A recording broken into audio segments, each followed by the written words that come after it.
Eccoci qua, siamo sempre supportati dalla dottoressa Maria Domenica Sorbo, specialista in cardiologia. Fuori onda chiacchieravamo, io ve l'avevo un po' anticipato, perché la dottoressa dal 1994 al 2021 si è occupata in ambito cardiologico di bambini, di persone estremamente giovani. Sì. Che verrebbe così, da chi è fuori da un certo ambiente, pensare ma anche i bambini possono avere questi problemi? Eppure possono essere congeniti, e poi vediamo le situazioni che si possono degenerare, ci possono essere delle patologie legate al cuore, cardiologiche. Senza dubbio. Dobbiamo considerare che l'8 per 1000 nati vivi ha una cardiopatia congenita. Aspetta. E vuol dire che un bambino su 100 ha una cardiopatia congenita. Non sono tipicamente ereditarie queste cardiopatie, ma hanno una genesi multifattoriale, sebbene alcune cardiopatie congenite possano ripetersi nella stessa famiglia, soprattutto se è la mamma che è portatrice di una cardiopatia congenita e soprattutto se questa cardiopatia congenita riguarda il cuore sinistro. Allora, un attimo solo, come fa, perché allerta chi ci ascolta, come si fa a sapere se la mamma ha una cardiopatia congenita? Ecco, per fortuna allo stato attuale l'accesso alle cure delle donne gravide è molto più semplice di una volta, e soprattutto alle nostre latitudini. E quindi la diagnosi può essere fatta attraverso una visita cardiologica o un ecocardiogramma. Le donne fanno delle visite periodiche durante la gravidanza, prima o poi viene fuori. Quindi emerge, quindi da questo punto di vista in gravidanza questo viene diagnosticato, magari un tempo non era così. Viene diagnosticato, necessariamente sarà coinvolto il feto, il figlio oppure no? Non è detto. No, assolutamente no. Soprattutto nelle cardiopatie congenite semplici, prolasso mitralico, per dirne una, non è detto. Ma anche nelle forme più complesse non è detto che il figlio debba per forza avere una cardiopatia congenita o la stessa cardiopatia congenita della mamma. Io ho visto delle aggregazioni familiari in cui la mamma ha avuto il prolasso mitralico, il figlio ha la valvola aortica bicuspide. Ah, sì. Per cui, e poi le cardiopatie congenite non sono tutte uguali, cioè non pensiamo di avere una popolazione di bambini malati, assolutamente, perché il più delle volte la cardiopatia congenita consente una vita normale, consente di arrivare all'età adulta e possono anche fare sport. Così importante. Lei ha citato il prolasso mitralico, quindi della valvola mitralica, che peraltro è abbastanza frequente in una certa tipologia di donne, di persone, eccetera. Che cos'è e che attenzione va riportata in questo caso? Oddio, il prolasso mitralico semplice, quello che noi definiamo non significativo, non è altro che un allungamento dei lembi mitralici che si incurvano nella loro chiusura, che può essere incompleta, quindi si può avere un reflusso di sangue dal ventricolo sinistro all'atrio sinistro, però queste forme di prolasso mitralico non sono gravi, non richiedono praticamente nessuna accortezza particolare. Invece i prolassi con grave insufficienza o con valvola mitralica molto alterata, con lembi molto espessiti, quasi cotonosi, quelli richiedono un'attenzione in determinate procedure, come le procedure odontoiatriche. Addirittura? Sì, nel senso che non possano farle prima di sottoporsi ad una procedura odontoiatrica che può essere una pulizia, un'igiene dentale oppure un'operazione, un intervento sul parodonto, è necessario fare quella che chiamiamo la profilassi antibiotica.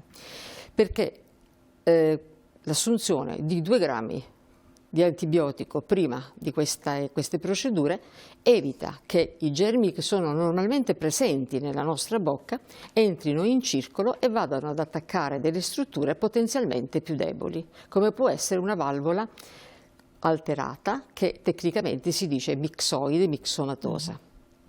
Altre cose, altre accortezze non devono esserci. C'è prolasso, i prolassi gravi, chiaramente l'attività sportiva sì, può essere concessa, però dopo un'attenta valutazione medico-sportiva cardiologica, e quando si instaura un reflusso la terapia è quella del reflusso mitralico. Andremo un po'. Certo, sì, no, troppo nello specifico, assolutamente. Quindi, chiarito questo, tranquillizzato, eccetera, per quanto riguarda invece i bambini, e quindi qui c'è la massima attenzione, a volte un po' anche di apprensione, che può essere corretta effettivamente, perché i bambini adesso vengono portati molto spesso ad attività agonistiche, anche molto intense, con dei ritmi anche che possono provocare tra l'altro stress, in presenza di quali patologie non diagnosticate, e anche capire come mai si può andare a rischio di conseguenze anche gravi, che le abbiamo viste, perché le abbiamo viste nei campetti da calcio, durante delle performance, eccetera, i ragazzini, insomma. Certo, c'è una percentuale, per fortuna non elevata, di cardiopatie non diagnosticabili in vita. In vita. Quindi, e quelle che poi provocano la morte improvvisa giovanile. Quali possono essere? Le origini anomale delle coronarie. Una coronaria che invece di nascere dall'aorta nasce dall'arteria polmonare e quindi porta al miocardio, cioè al muscolo cardiaco, sangue non ossigenato. E non lo si può sapere questo. E non lo si può sapere soprattutto se non è un'origine anomala della coronaria sinistra grave, perché in genere quella che noi chiamiamo ALCAPA, cioè traducendo l'origine della coronaria sinistra dell'arteria polmonare, viene diagnosticata nei primi mesi o anni di vita. Quindi il bambino è già, soprattutto adesso, è già diagnosticato, trattato se necessario. Sono quei decorsi anomali delle coronarie tra due arterie, oppure se la coronaria decorre all'interno del muscolo cardiaco, non al di sopra, per cui contraendosi il muscolo può schiacciarla. Queste anomalie sono un po' più difficili da diagnosticare in vita.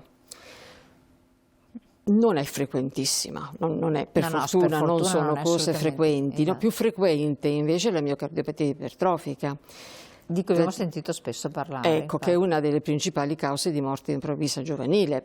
Consideriamo che un paziente su 500 ha la miocardiopatia ipertrofica. È tantino. È tanto, però non tutte le miocardiopatie ipertrofiche sono uguali. In genere non si parla di bambini piccoli, ma si parla di ragazzi e in genere hanno una familiarità. Quella è familiare, assolutamente familiare. Bisogna che quindi un genitore o un nonno... Sì, una familiarità di tipo diretto. Diretto, quindi di primo grado, fratelli e genitori. Fratelli e genitori abbia avuto un problema. Perché sto pensando, effettivamente sono ragazzi, quindi sì, ci sta, perché se andiamo indietro nel tempo era solo l'infarto, ma non venivano fatte particolari valutazioni, adesso invece si sta molto più attenti. Che tipo di visite bisogna fare? Perché soprattutto quando si intraprende un'attività più intensa, tipo agonistico, quali è sufficiente fare? Perché normalmente fanno fare visita cardiologica sotto sforzo, ma serve o no? Esistono diversi tipi di attività sportiva.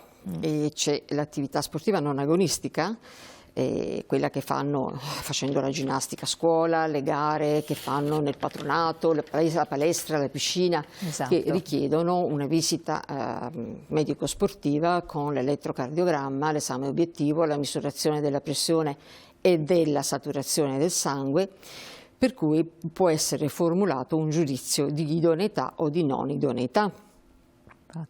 In genere sono delle certificazioni che hanno la durata di 1 anno, mentre se il soggetto vuole praticare un'attività sportiva in forma organizzata con competizioni, quindi un'attività sportiva agonistica, la visita medico-sportiva è molto più accurata, molto più estesa, perché è una vera e propria visita internistica che riguarda tutti gli organi e apparati, quindi si valuta la spirometria, si valuta il cuore, si valuta anche l'esame delle urine, l'apparato locomotore, si fa un test da sforzo.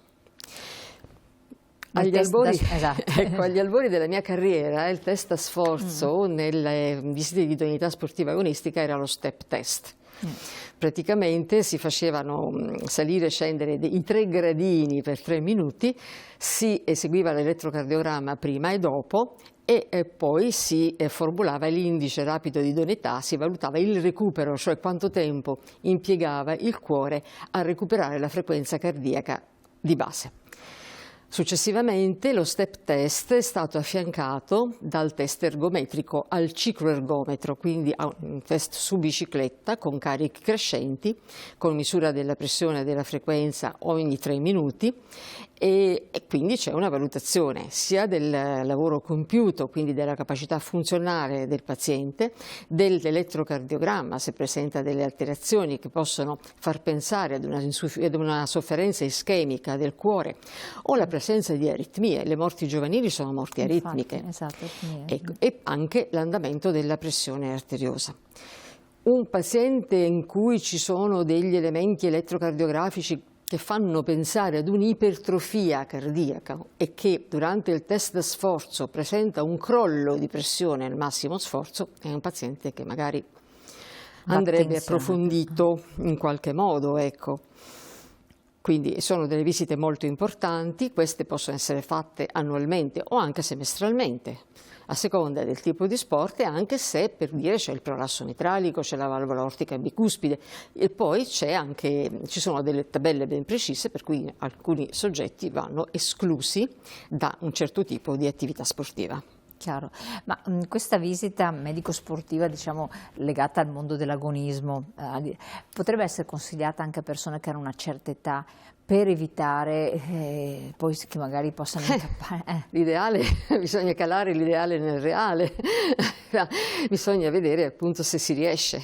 Sì, sarebbe auspicabile. Ma se uno vuole farsela privatamente, come mettiamo in questo caso qua, perché non viene prescritta dal sistema sanitario se non ci sono le evenienze, però per chi è particolarmente apprensivo oppure ha avuto una certa familiarità, gli viene il dubbio. Io sto parlando, adesso magari mi rivolgo al target dei nostri telespettatori che può essere over 60 oppure over 70, per cui non hanno genitori, i loro propri genitori sono talmente tanto anziani per i quali non puoi neanche sapere che tipo di problematica avessero avuto. La indicazione è un test da sforzo, la dà il cardiologo.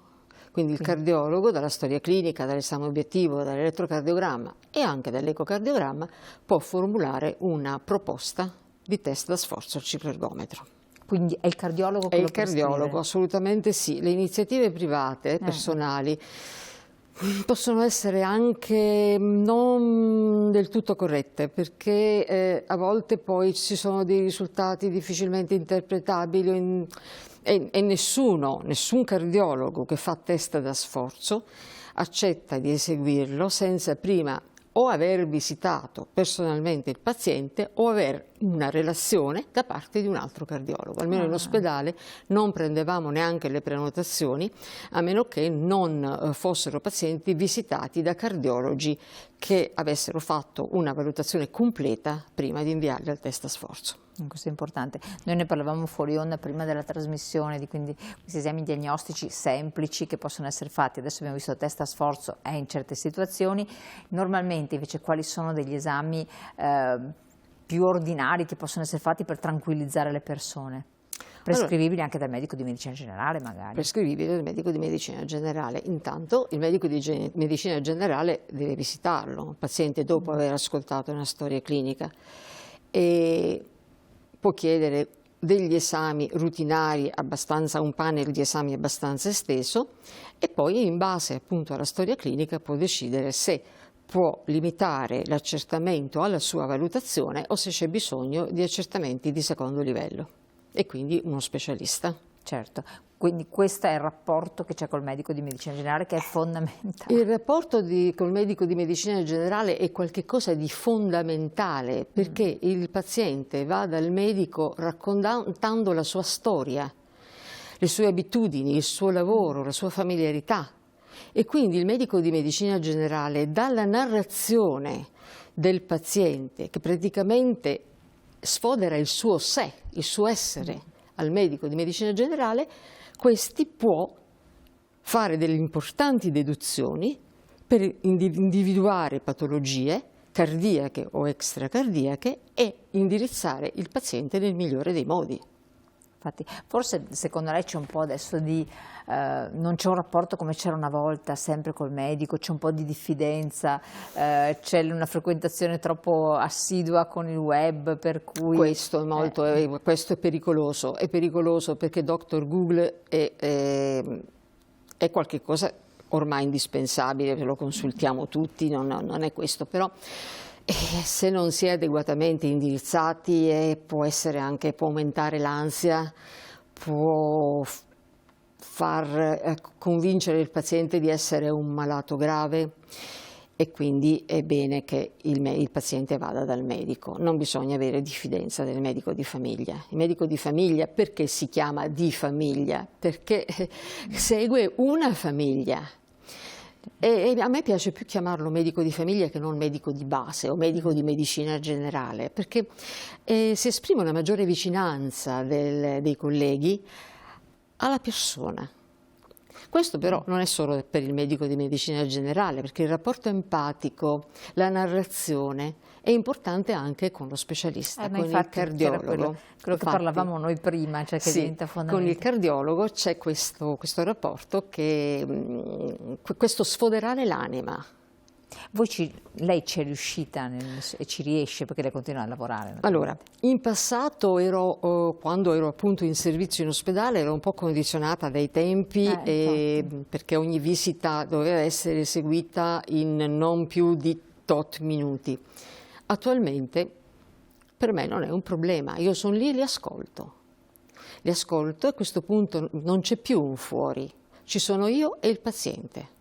E quindi parliamo e quindi ci confidiamo.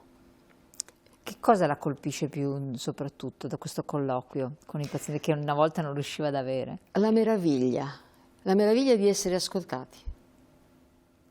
Questa che è una cosa sconvolgente. E quindi per lei come cardiologa ci sono elementi ulteriori che può prendere in considerazione nel prescrivere un certo tipo di diagnostica, di visita o anche di terapia, di stile di vita? Certo, il cardiologo prescrive le modifiche dello stile di vita e cerca di far comprendere al paziente di come alcune malattie, come l'ipertensione da cui siamo partiti, non sono malattie da cui si guarisce, sono malattie che possono essere solo controllate dalla Questo è terapia. importantissimo, quello che non si guarisce. Non si guarisce, e nel senso che non si possono assumere i farmaci per 2 anni, per 2 mesi, per una settimana, dopodiché la pressione si è normalizzata, i farmaci non servono più. Fai da te. No, i farmaci servono ancora, serviranno per sempre. Se questa terapia farmacologica poi è associata a quelle modifiche di stile di vita di cui precedentemente parlavamo, allora saremo in condizioni da non doverne aggiungere altri. Infatti. E quindi il paziente dovrà prendere solo le sue compresse e eviterà di ammalarsi di tutte quelle patologie che sono, di tutte quelle complicanze dell'ipertensione che poi vanno a far parte del quadro clinico, quindi l'infarto, la cardiopatia ipertensiva, la fibrillazione atriale, l'ictus. Quindi è molto importante far comprendere al paziente questa cosa, ma il paziente può obiettare: non tollero i farmaci, li ho sospesi perché non li tollero. E allora non si sospendono i farmaci perché non si tollerano, se ne parla, parliamone, o col medico di famiglia o con lo specialista, a seconda del tipo di rapporto che poi si viene a instaurare con i pazienti, se ne parla. La scelta, l'offerta farmacologica è praticamente infinita. Se un farmaco non va bene, se ne darà un altro. Certo. Se non basta uno, si dà un'associazione. Abbiamo tante risorse da certo, questo questo è punto di fondamentale, vista. perché tante persone, magari arriva il caldo improvviso, eccetera, sospendono i farmaci magari per l'ipertensione classica. Certo. E quindi dopo si vede quel che succede. Certo. Non farlo, dice lei, ma consultarsi. Consultare sempre il medico. È fondamentale. Ha detto una cosa straordinaria ma importantissima. Allora io la ringrazio, è stata gentilissima di averci supportato in questa interessante chiacchierata d'approfondimento. Spero di aver anche fatto delle domande che possano dare delle risposte attraverso di lei a tante perplessità dei nostri telespettatori. Quindi dottoressa Maria Domenica Sorbo, specialista in cardiologia e medicina dello sport, grazie di essere stata qui con noi, e a voi telespettatori grazie di averci seguito. Scriveteci come sempre, buona serata, buon proseguimento. È stato un piacere. Grazie.